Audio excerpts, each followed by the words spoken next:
Hi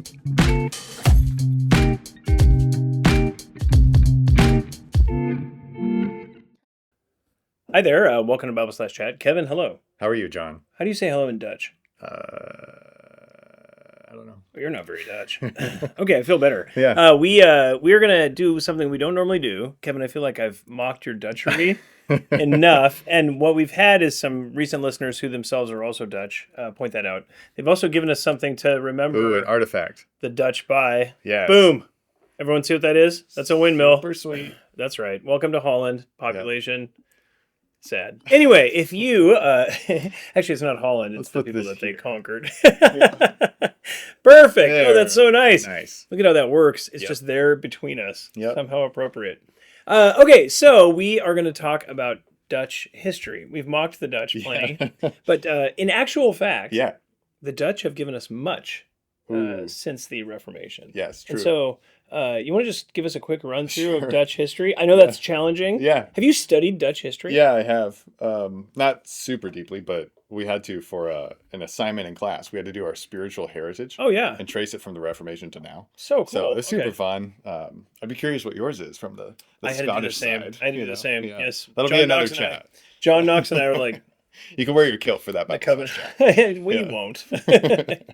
Anyway, go ahead. Yeah, no. I think it's helpful to see the Dutch are unique when they're localized in a certain place. Obviously, there's Yeah. Dutch people all over the place, but the history is interesting to trace it from the Reformation, where there's kind of three phases. Where the first one is early Reformation. So Mhm. Reformation starts with Luther, Yeah. recovers the gospel at midnight. Yeah. Just in the Catholic darkness. And then that branches out to second wave, which is Calvin. Yeah. He's a French reformer. Yeah. Has Geneva, his school, his hub. He has a bigger platform, Mhm. an institution in Switzerland where he's training guys. Those guys eventually multiply. And then Calvinism gets brought in the third wave into the Netherlands. Yeah. So that's when Calvinism hit the Netherlands, which was controlled by proxy by the Spanish Catholics. Okay. So those guys were converted. They came to see Christ, and they started to see that there is something higher than the Catholic Church. And when they were enamored with the sovereignty of God in all things, they caught a vision for how the world ought to be different Yeah. than what it looked like under Catholicism. Yeah. And that kind of becomes the running theme, is what to do with a God who's sovereign over everything, with a government that's sovereign over you but wicked. Mm. And so basically how to engage politics Yeah. or culture, bigger picture is So a really at this point, when you're like historically here, they're still under the Holy Roman Emperor. right. Um, King Charles V. Yeah, Charles V in Spain. Yeah, and so and then he's the his Holy son, Roman Emperor. Philip II. or He's the one whatever, who united the Netherlands. Yeah, yeah. And, I think it was called the Pragmatic Sanction. Okay. And so just united them. It gave them some distance, It the- works on so the many Catholic levels, but whatever. It's pragmatism. fine. So he united them. Yeah. They became their own collection of the Union of provinces. Yeah. And then the grassroots were Calvinist at that point. Yeah, So totally. that's kind of like wave one, how it arrived. Wave two is kind of how it hardened, Yeah. where you have the people just, there's restrictions from the Catholics. They start micromanaging the Catholics because the Catholics have a fused view of the church and the state. Right. So they're trying to literally impose it and, shove idols down your throat. So Right. they have the Dutch hatched this idea called the iconoclastic fury, and they launch a revolt against the Catholics under William of Orange, and they're Yeah. just getting they're so mad. They start revolting. They start fighting back to the Catholics. And eventually they launch what's known as the 80 Years' War Okay. of fight for independence, basically Okay. from the Catholics. So, From the Catholic Church. yeah, so it's So a bunch this of is where Calvinists. that whole you mix the church and state, a bunch of Calvinists with iconoclastic fury. Yeah. That's amazing. yeah, a bunch That's, of cage stage Calvinist guys. This is one of the most Dutch things I've ever heard. My windmill suddenly seems so placid. So in that moment, you have the Catholics. They're uniting church and state. Mhm. So to deny, for example, the idolatry of Catholicism was an act of treason. So in that unity, they couldn't just be Protestants and No. be like, "Hey, it's okay. We're Protestants. You guys are Catholics. Let's all get along. Right. We'll all vote for William of Yeah, Orange." yeah, You yeah. can't do that. Yeah, they're sick of it. Yeah, yeah. And so they're So they overthrow the Yes. government in order to release themselves from idolatrous worship right. practices. So when you start fusing religion and politics, it gets really interesting. Yeah. And part of this, one of the things that happens here is they launched the Dutch East India Trading Company. Oh, yeah. Where they're trying to bankrupt the Catholics. Yeah. So it's basically like as if the Catholics controlled Amazon, Yeah. and we were, and a bunch of churches got together and Yeah. said, let's take them down. Yeah. And they're trying to remove, basically empty their wallet. So Okay. the Catholics the Dutch were good fighters. The Calvinists were good fighters. Yeah. The Catholics are getting bankrupted, but the Dutch realize they're not going to be able to win unless they meet them on the water. And so they launch the trading company, which goes all over the world, South Africa, Indonesia, all over, in order to try to steal the market. Got it. And so they're trying to do that. There's a 12-year truce that takes place in the early 1600s. The Reformation was, mid 1500s, and then now we're in the hardening stage in the Netherlands. So they have this 12 years truce. In that haven, there's a lot more thought given to doctrine. Got it. Which is when one of our lesser approved Dutchmen, Jacob Arminius, shows up, and he tries to basically deny Calvinism. Got it. And so at least his Still a followers, Protestant. yeah, Protestant, but he's more Catholic in his understanding of man and man's free will and those kinds of things, because the Catholics were very much like, it's you over there and God over there, and you're separated, you have free will, all that stuff. The Calvinists are just so consumed by this idea of total sovereignty, which is the heartbeat of the Reformation. They're kind of coming at this, so they answer Jacob Arminius with what's known as the 5 points of Calvinism. Got it. Which was a Dutch creation. So okay. You're welcome.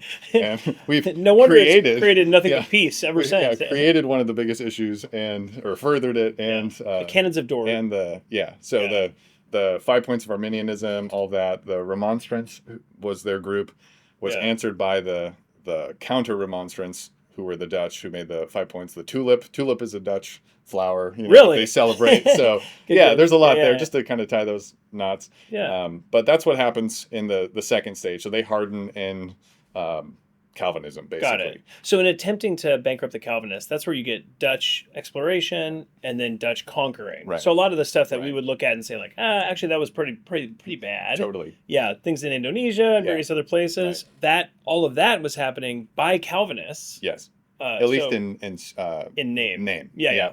They're rebellious Dutch. They're Calvinists in name, but they're probably not the best guys. Yeah. Different era. There's so many issues, so many stories. But the true Christians, great guys. Good. And so the next wave. So I guess to back up right there, one of the things that happened was in the launch when they took to the seas, a lot of Calvinist Dutch guys came to America. So they hit America, and they're trying to create business in America to, again, fight the Catholics. Got it. On the home front. So that's how a lot of Dutch guys got to America. What happened was some guys stayed eventually, and what you kind of have is this mass exodus that takes place over like 3 centuries. Yeah. And so in the 1600s, guys leave, and then 1700s, 1800s, you start to have modernism hit, which is this idea that there's no God, it's only creation, all that kind of stuff. Post-Enlightenment Europe. You have the rise of Darwinism, a rise of a modernistic view. Right. And so there's some people who leave, some people who flee in order to have freedom in places like America, but then there's some guys who stay, and some of those guys are Herman Bavinck and Abraham Kuyper. Yeah. And so Kuyperianism is a famous... Fantastic names, by the way. It's great. It's fantastic. I mean, Kuyper, these guys are trying to integrate total sovereignty with culture in a way that's not Catholic, and in a way that's also not modern. So modernism is no God above us, only sky, that kind of thing. And Catholicism is like, we're the church and we're going to shove, we are God. We're God. So basically Kuyper's the guy who coined the term of common grace, where God is exhaustively sovereign, not only in saving sinners, but also just over unbelievers. Which is straight from Acts 14. It's already given to us, but they're just trying to institutionalize some of that stuff. Kuyper was the prime minister of the Netherlands for like 4 years. I didn't know that. So so speaking of like the integration of Calvinism and culture, these guys are definitely in it. Like right at the top of culture at that point. So that's fascinating. So he's a super influential guy. Just one term though. Just one term, and then we'll see what it's not exactly Calvinist today. But exactly. But yeah, so they're trying to answer this question. He's trying to say God's exhaustively sovereign over the unbelievers. I think he even said like they have their own faith system. Yeah. Effectively, it's just like blinded. Got it. They're trusting the laws of uniformity and nature and all these kinds of things, which God is doing. Yeah. But then there's actual spiritual, Yeah.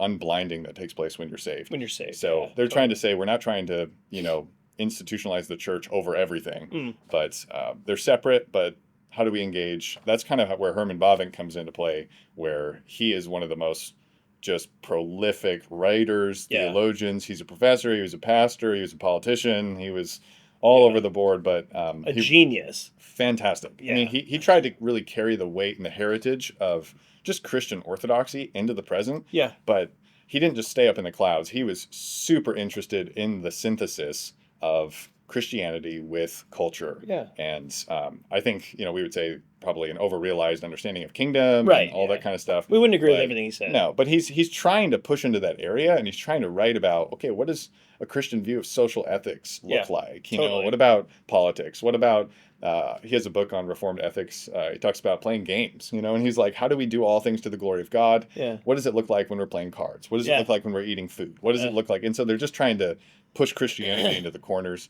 And his stuff is still around. It's super good. Yeah. And modern systematic theology textbooks, some of them like just rip him off. And just take they straight quote him. So if you want to go to the source of like solid theology in lots of ways, you can go to Herman Bavinck. Yeah. So, but he's super helpful. I'm a huge Bavinck fan. Yeah, he's same, very good. Same.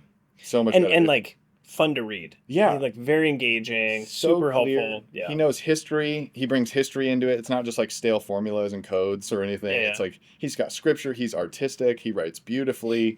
It's not always super easy because he has super it's very complex topics, complex things he's talking about, but they're worth talking about. They're worth reading about. Yeah. And so he's one of those like third wave guys where he's trying to engage culture. And some of those guys came over. Kuiper College was right down the street of where I grew up in. No way. So yeah, that's there. Ooh.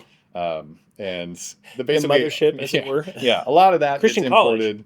A lot of that gets imported into America. Yeah. And the Dutch Reformed Church. Dutch Reformed Church, Christian Reformed Church, Netherlands Reformed, just all sorts of different branches, and they have their own issues and things. Yeah. There's lots going on there. That's very complex. But that's kind of at least the heritage, so we can pick up Bavinck, read it, and just be super blessed. Just be encouraged by him. Yeah. Yeah, that's super helpful. I think like it is like I find it so fascinating to look back through history and say, well, here's this movement and what's God doing in that movement? Right. Because a lot of things, like for example, the Dutch coming to a place like Indonesia, right. Not helpful in many ways. Right. A lot of bad stuff happens. So you have guys who are professing what we would say is a true gospel, but then they're going and doing things that are very unrighteous. Right. And again, that's like, we don't want to use the man from Arizona fallacy here and say all bad men are, that's not the point. But if you just see the flow of history there, and there's a guy in our church who's half Dutch, half Indonesian. From Indonesia, from that. With all of that connection that's associated with that. So, I mean, that's really an incredible, like, just see God's providence in doing all those things. And the importance of having a clear head before you try to do anything with your hands. Totally. Like those guys, I think they got over their skis where they're just trying to fight the Catholics and they're picking up anything that looks like a weapon and they're making dumb decisions. But then you get guys like Bavinck and he's just trying to be super clear-headed when it comes to like, how do you engage? And unfortunately, they got to that a lot later. But those are the questions we need. Because we're as much in the culture as they are. And so helpful, right? I mean, taking that Calvinistic sovereignty of God and bringing it into life and saying, like, how does this engage with what we're dealing with right now? Anti-church flight model, anti-complete totalitarian church model. What does it look like? What does it look like to just functionally be a Christian? That's what these guys wanted to know. So, which is amazing. And honestly, like in a period of time when the world at large is running from the concept of God. And these guys are actually like really beautifying God's existence in creation and what he's doing in the world. So, and I think that's a cool place to land is Acts 14 to see what Paul does.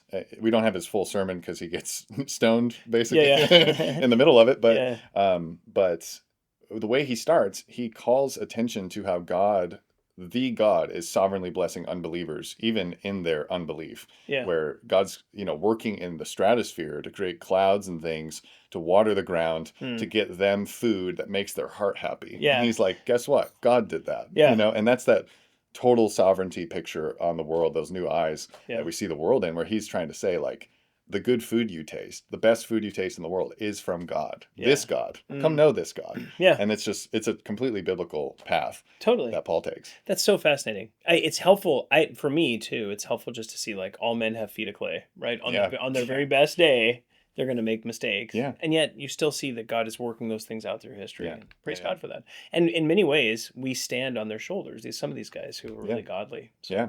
Cool. Well, I hope that's helpful for you. If you're a regular listener, you now know we love the Dutch. Some of the Dutch. We love you. Oh, thanks. We love the other Dutch guy in our church. If there's anyone else who's listening to this We got who's multiple Dutch, Dutch people. yeah, we love you too. Anyway, thanks for listening. And if you have any questions on this or any other topic, you can feel free to email us at info@faithbibleoc.org. Thanks so much.